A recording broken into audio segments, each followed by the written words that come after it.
Hi, everyone. This is Tim Melvin of the Tim Melvin Deep Value Letter coming to you once again from Central Florida this week, where we've got spring training baseball on the field this weekend, and all is right with the world. Of course, it's not quite as right with the world if you actually leave the state of Florida because you've got all that lovely snow and ice and cold and rain up in the Northeast and the Midwest. And of course, we've got Syria still an ongoing mess as you get further outside of the Sunshine State's border. And of course, Ukraine's getting rather messy as I record this on Sunday morning. So, anyway, let's just kick right off and take a look at the world. Now, as a value guy, you would expect me to lead with the Warren Buffett shareholder letter. I'm not going to do that. I'll mention that it's out there. It's a great read. Everybody else all over the internet, the TV is commenting on the letter, dissecting it line by line. Pretty easy to find with your average search engine. It's a great letter, fantastic report, lots of references to Ben Graham in it this year. I suggest you download and read it. It's pretty good reading. Anyway, the ongoing love affair that is the stock market continues pretty much unabated this week, with both the S&P 500 up over 1% and the all-world URTH ETF Earth is also up better than 1% on the week. Everybody's piling in.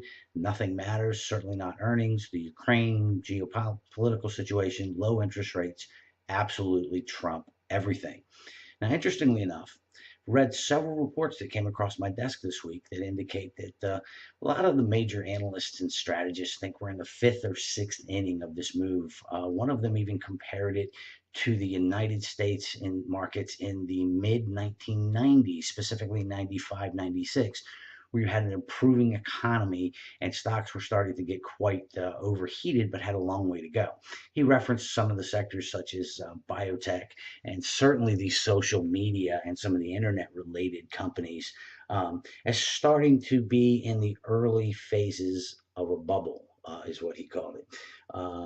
We actually, in Barron's this week, somebody used the phrase a whiff of euphoria starting to develop in the markets, but it was just a whiff. And as we all know, bull markets are born in pessimism, grow on skepticism, and absolutely die in euphoria. So some folks are saying, hey, we're not there yet, but we're starting to see some signs of it. If you look at the internet ETF that trades out there, it is at about 12 times sales right now of the average company and 52 times the average earnings. Now, that seems a little stiff to me, but if you recall, the last time we had a really good new paradigm cycle, we got up to about 20 times sales, and the price earnings multiples were measured in the hundreds, not the mere sissy double digits that we see in these stocks right now. A lot of analysts are still saying that these things are undervalued. That's a mystifying statement to me. But they're saying even though they're at these lofty multiples of earnings, they have such strong potential for companies like Facebook, Twitter, and LinkedIn to make gobs and gobs of money in the future. So they're cheap and we should buy them. As long as analysts are saying stuff like that, and we're not quite there in a state of euphoria yet, as the guy said in the paper, there's some whiffs of it. It's certainly out there.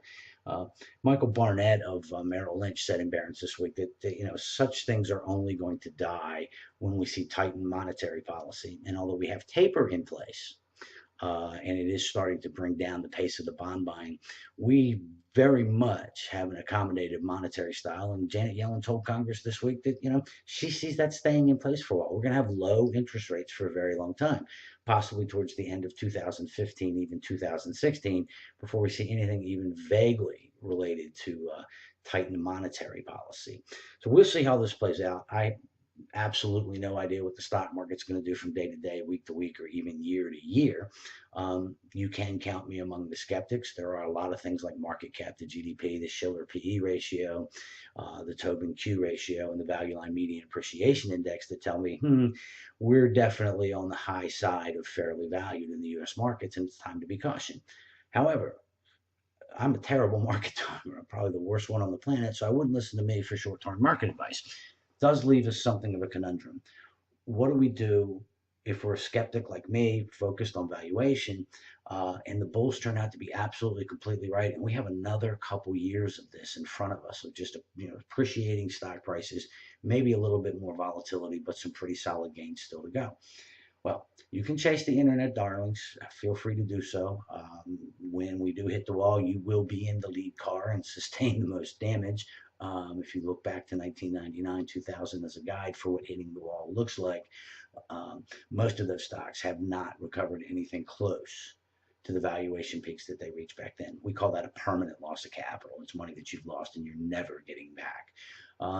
You try to hide in the blue chips, but if you look at the average blue chips like McDonald's, um, Coca-Cola, even Procter and Gamble, when I run these things through, even with very optimistic assumptions through an intrinsic value, they're all about overvalued by a factor of 2 in here. There's just not enough revenue and earnings growth to really power these things a lot higher.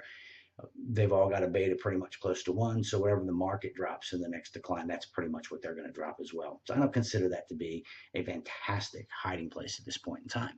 But there is one where you can do very well. If the bulls are absolutely, completely correct and we scream to the upside, you're going to do very well with this sector. I'm going to advise you to invest in. If some of us more skeptical types turn out to be correct, you're going to be in an area that is off Wall Street's radar screen. Valuations are going to drop some because of if there's widespread pessimism, it tends to get everywhere. But you'll be in a position where you're so sure of the value of what you own, you'll be able to treat it as a buying opportunity and not a crisis that forces you to sell. Of course, I'm talking about my favorite sector, the trade of the decade stocks in these small regional and community banks. We've got an interesting situation that's been developing in this sector. These things got hammered in the banking and credit crisis that we've just emerged from. You had a lot of these banks, they're making, of course, mortgage loans, lots of commercial real estate loans, and commercial and industrial loans. So these guys just got clobbered as their collateral values collapsed. Loan demand absolutely disappeared. Their stock prices cratered along with the bigger banks. Now, they're not on Wall Street's radar screen. The big funds are not buying these things. They can't. We're talking about banks with $25–30 million total market capitalization. They have not recovered to the degree that many of the other financial services stocks have over the last couple of years. In fact, a lot of them are still trading at substantial discounts to their tangible book value, in spite of dramatically improved balance sheets and earnings situation that's starting to pick up a little bit, and seeing even a little bit of loan demand growth across some segments of the economy. So you've got a financially sound sector. Most of these banks have excess capital at this point. They cut dividends, they raised money, they did whatever they had to do to survive, and they've come out, pretty lean and mean and in good shape. A couple things going on here in the industry. First off, they are subject to many of the same regulations that have been put in place as the bigger banks, and it's expensive. Okay, if you're Citigroup or Bank of America and you have to comply with 14,000 new regulations, okay, you add some staff, you fire a few mortgage guys, and you add a few lawyers, problem solved. If I'm a 2-branch bank with $250 million of assets, I've got to go out and hire a new employee. Hiring a lawyer to handle all this stuff, hey, that's 1/4's profit for my bank. I've got a problem. I'm going to have to combine with a bigger bank and spread that cost over a larger asset and earnings base. So that's going to trigger some mergers and acquisitions for the banks that just are not, in a position to grow. Now, something else going on. If you're a larger community bank or you're a regional bank, you want to grow your earnings. That's what gets your stock price higher, makes Wall Street happy, makes your shareholders happy. You got a problem. Drive down any major commercial area in this country, and on just about every corner you come to, there's going to be a fast food joint, a bank. Okay, there's number of banks has declined in the United States over the last 20 years. Number of branches has increased rather dramatically as banks have expanded and competing for the same dollar out there in the marketplace. Now, you've got an economy that's going to grow a little bit, but it's not going to create a huge amount of loan demand that these regional banks can exploit for higher profits. You still got the money center banks. They're everywhere. They're going to get their share of the business. You have non-bank lenders competing for every dollar and every type of loan out there. Very competitive environment, almost impossible to achieve organic growth if you're a larger community or smaller mid-sized regional bank. You've got one path to earnings growth and asset growth over the next 5 to 10 years, and that's going to be to buy a smaller competitor and add that asset, those assets to your asset base and those branches to your branch network. It's really going to be your only choice. So you've got a scenario here where these banks are trading at 75–80% of tangible book value. They have excess capital, excellent loan portfolios at this point in time. And the bigger banks are going to come in, they're going to be buying these guys, okay? But they're not going to get them for 75 to 80% of book value. The shareholders are going to want a premium of about, right now it's about 1.25% in your average deal. So if I'm buying a stock at 80% of tangible book value and selling it for 1.25, I'm pretty happy. That's buying a bank with a $10 book. I'm buying it at 8. I'm selling it at 12.50. That's over a 50% profit. I'm not unhappy about that at all. However, remember, conditions are getting better. Credit conditions are getting better. Things are stabilizing. You're going to see asset values increasing in these little banks, okay, over the next several years. So you have a chance for a double whammy where you get 1.25 times book value on book value that's been growing by 10% a year. So the longer you hold the stock, the higher that takeout price is eventually going to be. As things heat up, we saw this after the savings and loan crisis, where, by the way, the community bank index after that debacle went up by tenfold over the next 8 years until the merger cycle reached a peak. At the peak, the average price was going pretty close to 2 times tangible book value. Huge opportunity set here. The bulls are right. Everybody's going to be looking for growth. They're going to be buying up the smaller banks, just like they were, by the way, in the 1990s. Everybody was focused on the internet bubble. Folks specializing in small banks were doing as well, if not better, with a heck of a lot less risk. So if the bulls are right, this is a tremendous sector to be in. If some of us more skeptical types turn out to be a little bit more correct about what the path of the market going forward, you're going to own stocks at 70, 80% of tangible book value, unless there's a complete system-wide banking collapse. And I'm talking 1929, not 2007 levels. You're not going to see a lot of value destruction in the community banks this cycle. Collateral values have already been written down. They've gotten a lot smarter about making loans. So we'll be in a position where if the bears and the skeptics are right and we see some selling pressure come into the market, it'll hit the community banks. They will go down. Let's not kid ourselves. But it's not going to be a permanent destruction of value. You'll be able to treat it more as a buying opportunity and less of a panic and a crisis. As a bonus, a lot of them are paying dividends. And you're going to see some pretty tremendous dividend growth because people had cut back on their dividends. They weren't raising them. A lot of banks even eliminated them in the struggle to survive of 2008 through, say, 2010. Now we're starting to see asset values grow, earnings are coming back, and the dividends are going to grow at a much higher than average pace. So this is a great hiding place if everything goes wrong. And it's a tremendous place to be if everything goes right, because you're going to see a lot of money coming into these banks in the form of mergers and acquisitions. And then if you live outside of a really urban area, just about every town in the country or in small city has a local bank that absolutely dominates the marketplace, particularly on the commercial side. I don't think I've ever been in a smaller town that didn't have one of those. Those guys are going to be grabbing market share aggressively from larger competitors.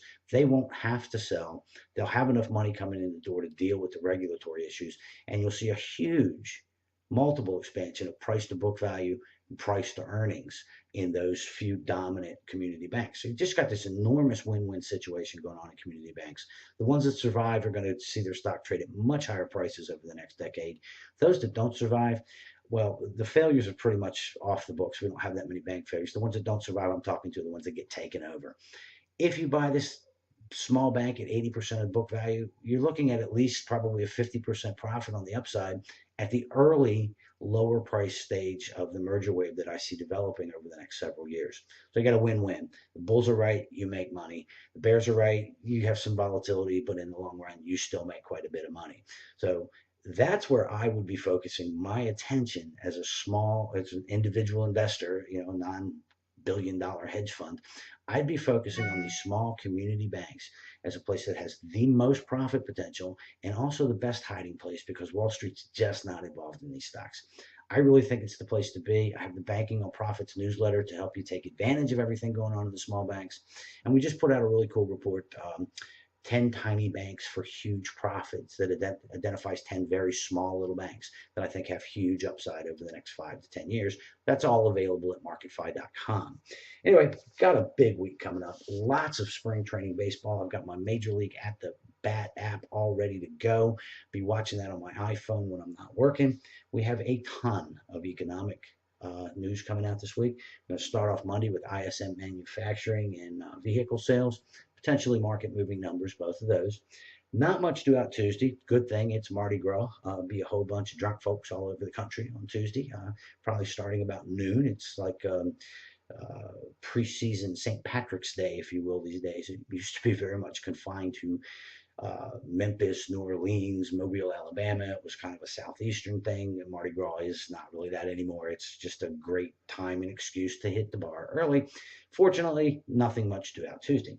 Wednesday, you can bring your hangover back to work and deal with the ADP payroll report, which almost never correlates with the actual jobs number, but it is a market mover. People still pay attention to it.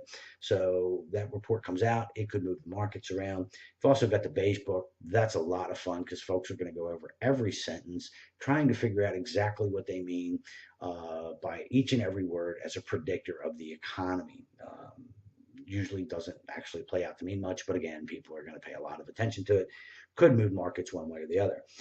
Friday, we have the big one. We have the jobs number. That's almost always a market mover. We've had two poor reports in a row. Be very interesting to see if that weakness in the job market continues on in through the last month. We also have continuing developments in Syria, and the Ukraine is going to be a big focus this week. Now, one economist referred to the situation in Ukraine as hopeless but not important because the country's entire GDP is roughly the equivalent of Disney's market cap. Not sure they're right about that. If we see more Russian boots on the ground, NATO and the United States are going to find themselves in kind of a strange position. Could very much move European and possibly even U.S. markets during the week. So we'll be watching that to see how that unfolds. Anyway, that's the report from down here. Mardi Gras and baseball is going to be our real themes for the week, along with looking for cheap bank stocks and other safe and cheap opportunities in the market. This is Tim Melvin with the Tim Melvin Deep Value Letter, and I will talk to you guys next week.